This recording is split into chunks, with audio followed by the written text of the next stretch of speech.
요한계시록 1장에서 11장까지는 하나님의 심판, 그리고 교회가 이 땅에서 당하는 핍박과 또 고난을 말하고 있습니다.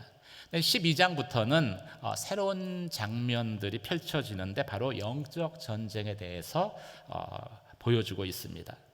성경은 우리가 이 땅에서 싸우는 싸움이 혈과 육에 대한 싸움이 아니다라고 말합니다.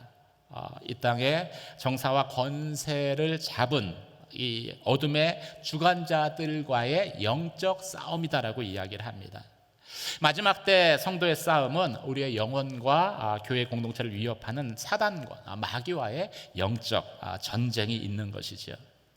오늘 12장에서 15장까지는 이와 관련해서 여러 인물들을 이제 등장을 시킵니다.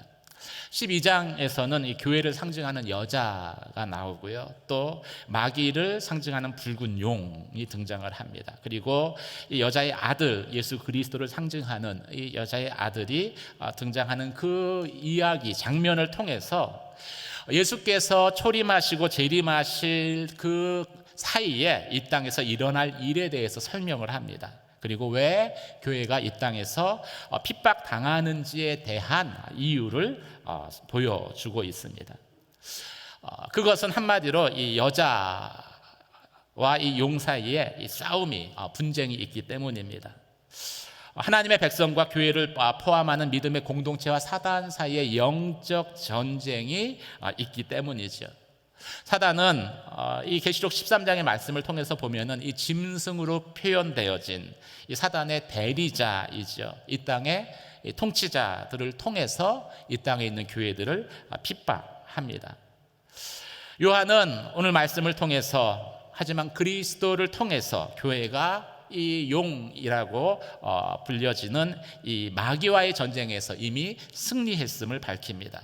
그리고 본문은 우리가 어떻게 이 마귀와 싸워서 영적 전쟁에서 이기는지에 대해서 그 방법을 저희에게 보여주고 있습니다. 첫째로 영적 전쟁에서 이기려면은요, 싸움의 대상이 사람이 아니라 마귀인 것을 알아야 합니다. 7절에서 12절까지 말씀을 한 절씩 교독하시겠습니다. 그때 하늘에는 전쟁이 일어났습니다. 미가엘과 그의 천사들이 용과 대적해 싸우고 용도 이에 맞서 자기의 사자들과 함께 싸웠으나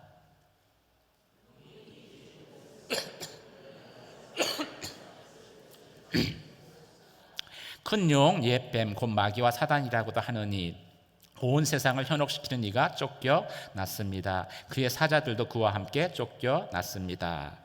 그때 나는 하늘에서 큰 음성이 이렇게 말씀하시는 것을 들었습니다. 이제 구원과 능력과 우리 하나님의 나라와 그의 그리스도의 권세가 확립됐으니 이는 우리 형제들을 고소하더니 곧 우리 하나님 앞에서 밤낮으로 그들을 고소하던 이가 쫓겨났기 때문이다. 그들은 어린 양의 피와 그들이 증거하는 말씀을 인해 그를 이겼고 죽기까지 자기 목숨을 아끼지 않았다. 함께 읽겠습니다. 즐거워하라. 그러나 땅과 바다에 재앙이 있을 것이니 이는 마귀가 자기의 때가 얼마 남지 않은 줄 알고 분을 품고 너희에게 내려갔기 때문이다. 아멘. 12장과 13장에서는 모두 두 개의 전쟁이 각각 땅과 하늘에서 벌어지는 것을 보여줍니다. 요한은 먼저 이 하늘에서 벌어지는 전쟁을 보게 되죠. 그게 7절에서 12절까지 말씀입니다. 여기서 묘사된 이 전쟁은요, 그 이전 1절에서 6절까지 지상에서 그리스도가 이 용에게 승리하신 내용을 다시 이 하늘의 관점에서 묘사한 것입니다. 이게 이제 그 묵시 문학을 기록하는 전형적인 방식입니다.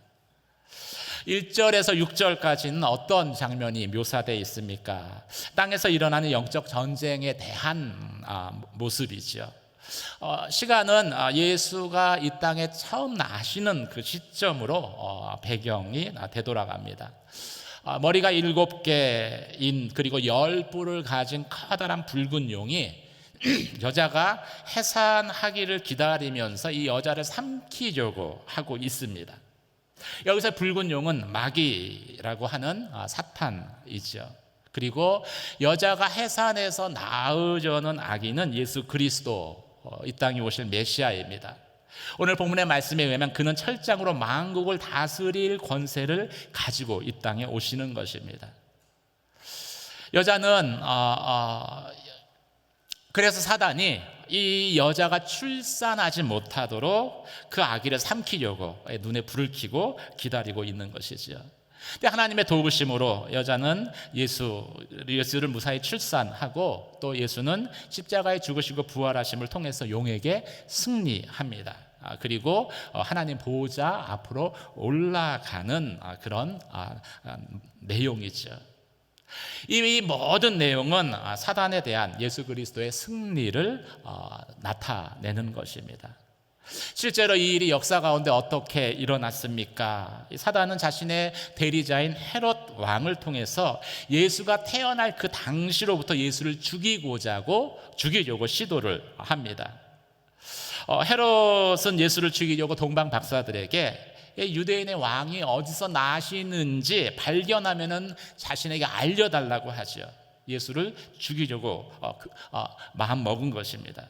그런데 천사의 말을 듣고 동방 박사들이 그냥 돌아갑니다. 나중에 이 사실을 헤롯이 알게 됐어요.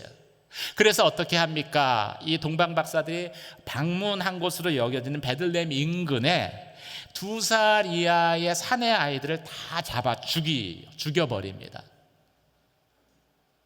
이 땅에 태어날 메시아의 탄생을 막으려고 시도한 것이죠. 헤롯을 통해서 일어났지만 그 배후에는 용이라 불리는 사단의 권세가 있는 것입니다. 그런데 성경은 저에게 무엇을 증거하고 있습니까? 그 메시아가 결국은 이 땅에 나셨다라는 것이죠. 그리고 십자가에 죽으시고 부활하셨다라는 것입니다. 하나님 보좌 우편으로 올라가셔서 사단의 권세를 그 발 앞에 무릎 꿇게 하셨다라는 것입니다. 오늘날에도 사단은 예수 그리스도 대신에 주님의 몸된 교회, 또 교회된 성도들을 이 땅에서 제거하기 위해서 많은 악한 괴계를 획책을 할 것입니다. 하지만 계시록의 말씀처럼 그 시도는 성공하지 못할 것입니다. 이게 1절에서 6절까지의 내용입니다. 이어서 7절부터는 이제 장면이 하늘로 옮겨져요. 요한에게 하늘에서 일어나는 영적 전쟁의 모습이 보여집니다. 천사장이면서 또 이스라엘 백성들에게 호위 천사인 미가엘과 또 미가엘을 따르는 천사들과 용과 그를 따르는 그 무리들이 싸워서 전쟁을 벌입니다. 그런데 그 전쟁에서 미가엘과 그 천사들이 승리해요. 그리고 이 마귀와 그의 무리들은 전쟁에 패해서 하늘에서 내어 쫓김을 당하게 됩니다. 그 장면을 보여주죠. 이 장면은 이 땅에서 예수 그리스도께서 용에게 승리하신 것을 다시 이 하늘을 배경으로 해서 해석해 보여주는 것과 같은 장면입니다. 이 장면은 크게 2가지의 내용으로 이루어져 있습니다. 하늘에서 일어난 영적 전쟁에 대해서 설명하는 전반부의 부분과 또 이 전쟁의 결과를 설명하는 후반부의 부분으로 그 내용이 구성되어져 있습니다. 그런데 이 후반부의 내용이요, 당시 로마 황제의 그 핍박 가운데에서 고통당하는 교회, 그리고 교회 성도들에게 커다란 위로와 도전을 준다라는 것이죠. 왜 그렇습니까? 사단과 그의 무리가 이미 전쟁에서 패했고 하늘에서 쫓겨나 이 땅에 내려온 것이다 라고 말하고 있기 때문입니다. 이것은 이미 하나님의 나라와 그리스도의 권세가 이 땅 가운데 확고하게 세워진 것을 보여주는 것이기 때문이죠. 사단은 교회와 성도들의 그 여러 연약함과 문제들을 우리에게 보여주면서 이 예수 그리스도를 통해서 이루신 그 승리에 대한 소망을 보지 못하게 할 것입니다. 그런데 오늘 본문의 말씀은 분명하게 영적 전쟁에서 승리가 하나님께 있음을 말씀하고 있다라는 것입니다. 어린 양의 피와 그들이 증거하는 말씀을 인해 그를 마귀를 이겼습니다. 아멘. 어린 양의 피와 그들이 증거하는 말씀으로 인해 마귀를 이겼습니다. 사랑하는 성도 여러분, 어떤 환난과 핍박 가운데 있더라도 이미 예수 그리스도께서 사단에 대해서 승리하셨음을 입술로 선포하는 저와 여러분이 되시길 주님의 이름으로 축원합니다. 마귀를 대적해서 이길 수 있는 것은 어린 양의 피와 증거된 말씀입니다. 결코 마귀를, 사단을 우리의 힘과 능력을 가지고는 이길 수 없다는 것을 저희는 동시에 알아야 합니다. 우리의 힘으로는 사람은 이길 수 있어요. 열심히 힘을 키우면요, 사람은 이길 수 있어요. 하지만 마귀는 영적인 존재입니다. 마귀는 우리의 힘과 능력으로는 이길 수 없는 존재입니다. 오늘 본문의 말씀을 보면 마귀는 하늘의 별 3분의 1을 꼬리로 풀어서 땅에 던질 정도의 권세가 있다라고 이야기를 합니다. 그런 권세를 가지고 있기 때문에 그 마귀를 대적해서 이길 수 있는 유일한 길은 하나님의 힘을 의지하는 것 외에는 없는 것입니다. 사랑하는 성도 여러분, 날마다 예수의 피를 의지해서 하나님의 보좌 앞에 나아가는 저와 여러분이 되시길 주님의 이름으로 축원합니다. 그래야 마귀를 이길 수 있습니다. 또 하나님의 그 말씀을 담대히 붙들고 또 그 말씀을 선포하는 그러한 삶을 사시기를 주님의 이름으로 축원합니다. 그러면 마귀는 내쫓김을 당할 것입니다. 야고보서 4장 7절 말씀을 함께 읽도록 하겠습니다. 4장 7절 말씀입니다. 시작. 그러므로 하나님께 복종하고 마귀를 대적하십시오. 그러면 마귀가 여러분을 피할 것입니다.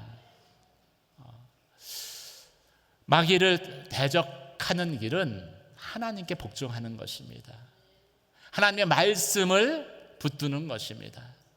예수 그리스도의 보혈을 의지해서 하나님 앞에 나아가는 것입니다. 하나님을 가까이 하면은 마귀는 우리를 떠날 수밖에 없는 거예요. 오늘날에도 교회를 향한, 성도들을 향한 사단의 공격은 계속되고 있습니다. 특별히 신실한 성도들과 교회를 집요하게 공격하며 핍박하며 또 고난 가운데 넘어뜨리려고 합니다. 그런데 우리가 그런 일을 당할 때 두려워할 필요가 없습니다. 왜 그렇게 집요하게 공격을 합니까? 그것은 자신의 때가 얼마 남지 않은 것을 마귀가, 사단이 알기 때문에 그렇다는 것이죠. 마치 여러분 이 집에 가보면, 이제 신방을 가보면은 이 강아지를 키우는 집들이 종종 있어요. 그런데 제가 경험한 바로는 큰 개는 제가 가도 짖지 않아요. 근데 조그만 개는 저를 보면 이를 막 그렇게 내밀면서 으르렁거리면서 짖어요. 발악하며 이를 드러내며 짖지만 사실은 누가 겁을 먹은 거예요? 작은 강아지가 겁을 먹은 거예요.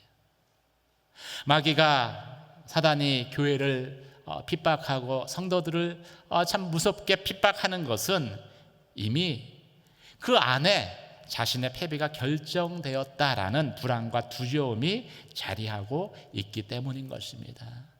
그러므로 우리가 두려워할 필요가 없는 거예요.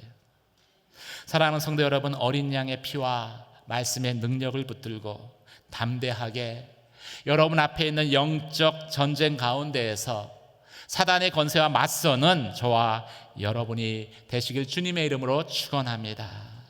승리는 이미 우리에게 주어졌다라고 성경에서 말씀하시고 있기 때문이죠. 마귀는 이미 하늘에서 패했고 내어 쫓김을 당했다라고 말씀하고 있기 때문입니다. 그렇다면 어떻게 영적 전쟁에서 우리가 이길 수 있겠습니까? 그 방법은요, 예수님처럼 죽어야 된다는 것입니다. 오늘 본문 13장 1절에서 10절까지 말씀을 함께 읽도록 하겠습니다. 그때 나는 바다에서 짐승이 올라오는 것을 보았습니다. 그 짐승은 10뿔과 7머리를 가졌는데 그의 10뿔에는 10멸류관이 있고 그의 머리에는 하나님을 모독하는 이름이 있었습니다. 내가 본 짐승은 표범같이 생겼고 그의 발은 곰의 발 같고 그의 입은 사자의 입 같았습니다. 용은 이 짐승에게 자기의 능력과 자기의 권자와 큰 권세를 주었습니다. 짐승의 머리들 가운데 하나가 치명상을 입어 죽게 된 것 같았습니다. 그러나 그 치명상이 치료되자 온 땅이 감탄하고 그 짐승을 따랐습니다. 용이 그 짐승에게 권세를 주자 사람들이 용에게 경배했습니다. 또 그들은 그 짐승을 경배하며 말했습니다. 누가 이 짐승과 같겠는가? 누가 그를 대적해 싸울 수 있겠는가? 짐승은 오만하고 하나님을 모독하는 말을 할 입을 받았고 42개월 동안 활동할 권세를 받았습니다.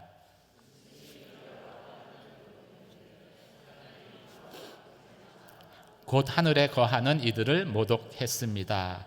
또 그 짐승은 성도들을 대적해 이기며 모든 족속과 백성과 언어와 나라를 다스릴 권세를 받았습니다.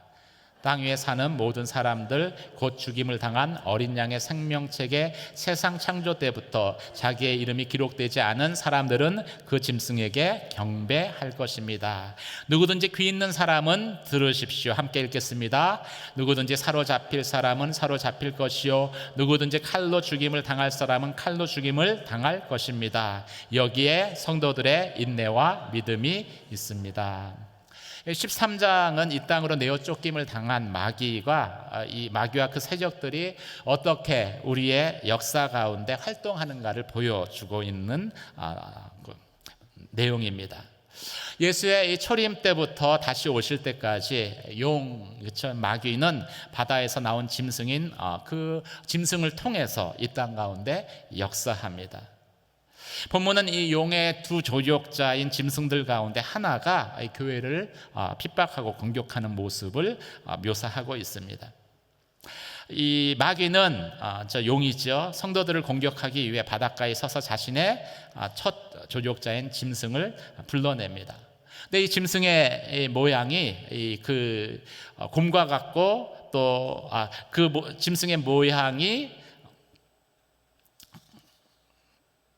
표범 같고 또 발은 곰과 같고 사자의 입과 같은 그런 형태입니다. 이것은 이 짐승의 그 통치 행위와 특징들을 이야기하는 것입니다. 다니엘서 7장에도 비슷한 그런 그 환상이 나오는데 거기도 네 짐승이 나와요. 그런데 이 네 짐승은 각각 그 당시에 그 땅을 지배했었던 바벨론, 바사, 페르시아죠. 그리고 그리스, 그리고 로마 제국을 상징하는 것들입니다. 따라서 여기에 이렇게 등장된 짐승도 예수님이 다시 오실 때까지의 시간 동안 하나님과 교회를 대적해서 활동하는 악한 나라, 악한 제국 또는 그 통치자들을 의미하는 것으로 저희가 볼 수 있습니다. 근데 이 짐승들이 7머리를 가지고 있는데 그 머리 중 하나가 죽게 된 것 같았다가 다시 살아났다라고 이야기를 합니다. 마치 예수님을 흉내내는 것 같아요. 예수께서 십자가에 죽으시고 다시 살아난 것처럼 거의 죽은 것 같았다가 다시 살아났다고 설명을 해요. 그리고 이 살아난 짐승은 사단으로부터 권세를 받아서 죽었다가 살아나니까 그 얼마나 사람들을 미혹하기 좋겠어요. 사람들을 미혹해서 그 온 세상에 있는 사람들을 속여서 하나님께 돌릴 찬양과 경배를 자신에게 돌리고 용에게 돌리게 합니다. 적그리스도인 것이죠. 이 계시록이 기록될 당시에 이 7머리는 그 땅을 통치한 로마의 7 황제를 지칭하는 것이었습니다. 근데 그 머리 중 하나가 죽게 되었다가 다시 살아났다는 이 묘사도요, 이 네로 황제 이 부활 전설을 언급한 것입니다. 네로는 그 당시에 이 교회를 가장 극렬하게 핍박했었던 사람입니다. 근데 주후 68년에 죽었어요. 그런데 이 네로가 죽은 이후에도요, 당시에 어떤 소문들이 광범위하게 퍼져 있었냐면은 그가 죽지 않았다, 그리고 죽었지만 다시 부활해 돌아오실 것이다 라는 그 소문이 주 2세기까지 계속해서 사람들 사이에 회자되었습니다. 그것을 언급한 것이죠. 그 짐승은 이제 많은 사람들, 예수의 부활에 사용되었었던 이러한 그 모습들을 흉내냄으로써 사람들을 속이고, 그리고 사람들의 마음을 빼앗습니다. 사람들의 경배를 받고 하나님께 돌릴 예배와 경배를 자신에게 돌리게 하는 것이지요. 그 배후는 바로 용인 사단이 있는 것입니다. 이 짐승은 사단으로부터 권세를 받아서 성도들과 싸워서 이깁니다. 그리고 성도들을 핍박하고 죽이기까지 합니다. 그래서 온 세상이 그 짐승의 지배 아래 놓이게 됩니다. 그 결과로 땅에 있는 모든 불신자들, 그 생명책에 이름이 기록되지 않은 사람들, 불신자들은 그 짐승을 경배하며 그리고 그 짐승을 따르게 된다라고 말씀하고 있습니다. 우리는 이 장면을 볼 때에 먼저 마음 가운데 걱정이 앞설 것입니다. 그런 세상이, 그런 날이 일어나면 어떡하나.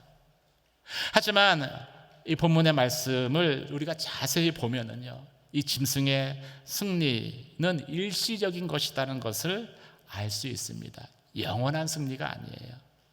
왜 그렇습니까? 하나님이 42달 동안이라는 시간적인 제한을 두셨기 때문입니다. 또 이 짐승의 승리는 완전한 승리도 아닙니다. 생명책에 기록되지 않은 사람들, 즉 불신자들만 짐승을 따르고 경배했기 때문입니다.